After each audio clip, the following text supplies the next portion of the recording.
Yo, what's up guys, it's King Sean here, and in today's video, I will be talking about the Commanders' current cap space and some guys that they could trade or cut this offseason to try and free up more cap space, so potential cut and or trade candidates. But before we get into today's video, make sure y'all leave a like down below, subscribe, and turn on notifications. Comment down below which guys you think are potential cut or trade candidates this offseason for the Commanders. And with that out of the way, let's get straight into today's video. All right, so the Commanders' current 2025 cap space, this is it. Now, I have two numbers on here, $78 million and $82 million per over the cap and per spot track. Both websites have different numbers, so that's why I just put both on here. Now, the 2025 salary cap has not been set yet. Right now, it is projected to be about $272 million, and the salary cap goes up every single year, so we'll see what the NFL sets it at. You know, by the time free agency rolls around, that's when we'll know what our official number is, but these are the projected numbers right now. 78 million, between 78 million and 82 million.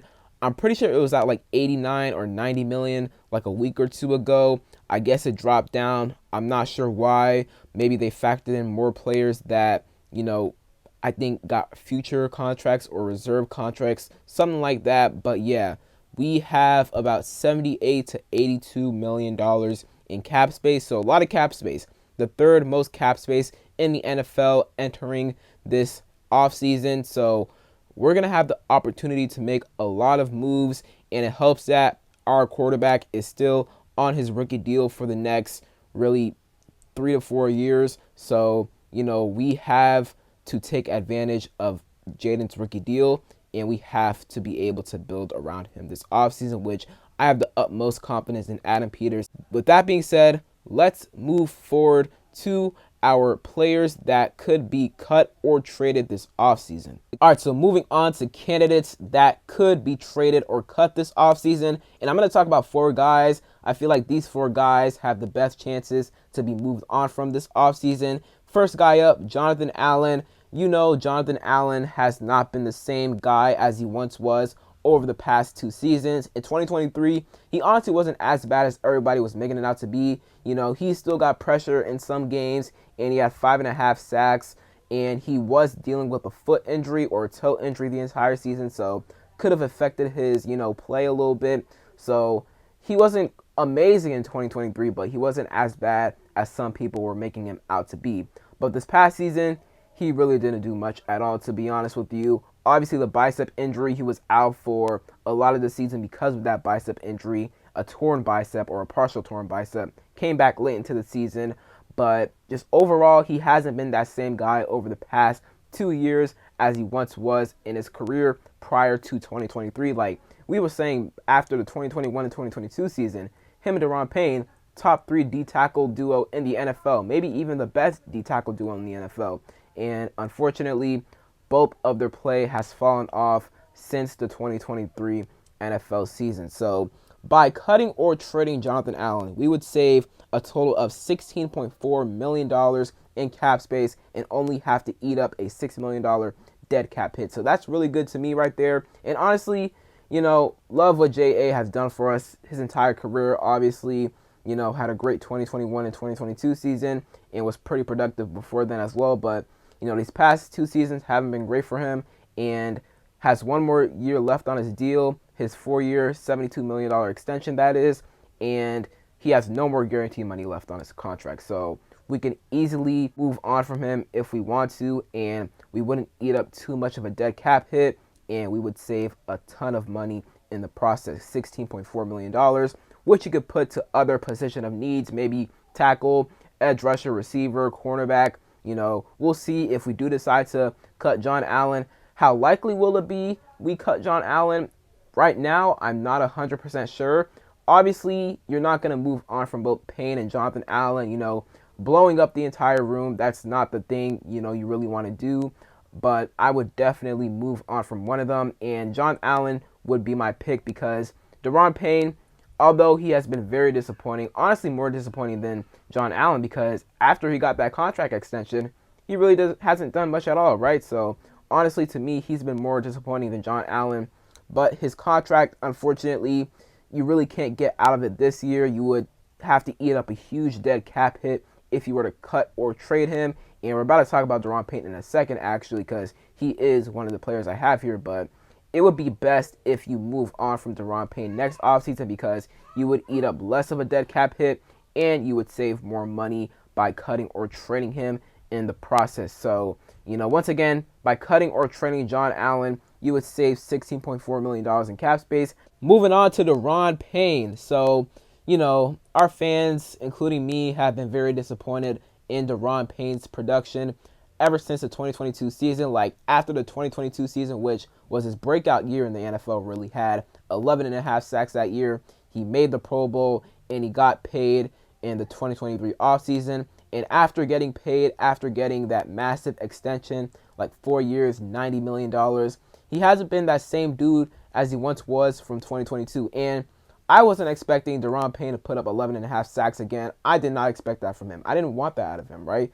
What I was expecting was him to still be very, very disruptive up front. He hasn't been given that to us over the past 2 seasons, which includes the 2024 season, which was this past season, right? So the dead cap hit, if we were to trade Daron Payne, and we can't cut Daron Payne, first of all, that's not going to happen, because if we do, we barely save any money. We only save like $300,000, and we would have to take up like a $24 million or $25 million dead cap hit, which is just too much, right? That's just too much.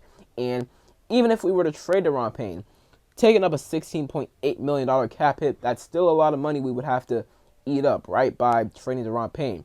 But we would save more money, $9.37 million, right? But the likelihood of us moving on from Daron Payne this offseason, in my opinion, is pretty unlikely due to the fact that we don't save a ton of money and we have to eat up a lot of dead cap hits. So, if this was the 2026 offseason, which is next offseason, obviously, I would definitely trade Daron Payne, because we would save more money and we would take up less of a dead cap hit by trading or cutting him, right? So this is the only problem with moving on from Daron Payne this offseason. You would take up a massive dead cap hit and you wouldn't save a lot of money in terms of cap space in the process. So that's my take on, potentially moving on from Daron Payne this offseason. If we move on from him this offseason, cool, right? But just know the implications to moving on from him this offseason, because we wouldn't save a lot of money and we would have to eat up a lot of dead cap. Moving on to Andrew Wylie, and he's an interesting guy I have on this list.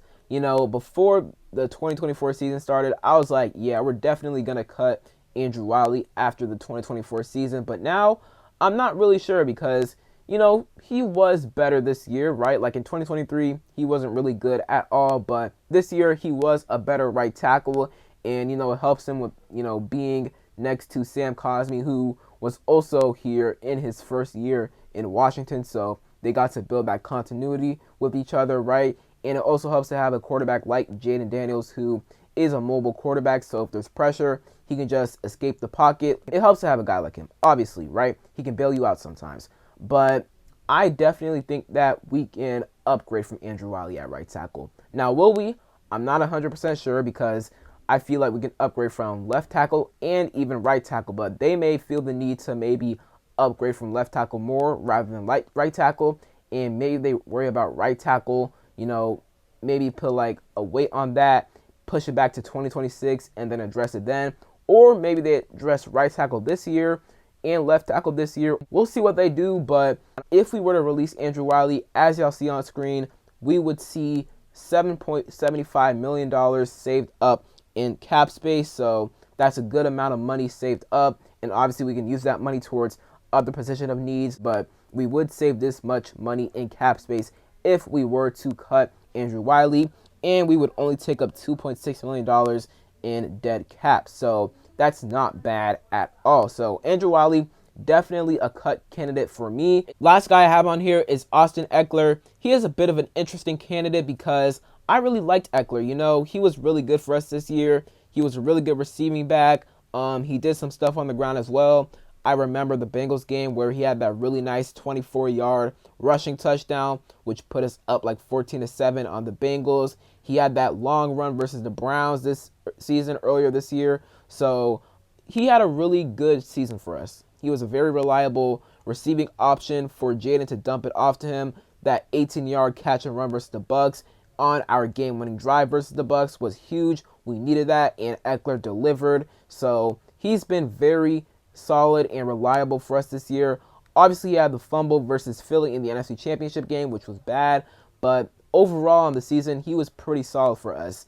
Now, I think we need more speed at the running back position. I think we do. We need a guy that has great explosiveness, great burst, has home run hitting ability, and has really good vision at the line, and a guy that is able to turn what seems like a loss of one or tackle at the line of scrimmage to like a 3 or 4 yard run, right? Making something or like a non-blocked situation something, right? Turning it into yards. So we don't have a back that can do that. B-Rob can't do that, which is, I feel like, one of the reasons as to why fans, they've been very unimpressed with B-Rob over the past couple of weeks now because, you know, whenever there's a lane, he doesn't really want to take it, and that's a vision issue with B-Rob, and he isn't able to make something out of nothing, right? So I feel like we need a guy that can do exactly that.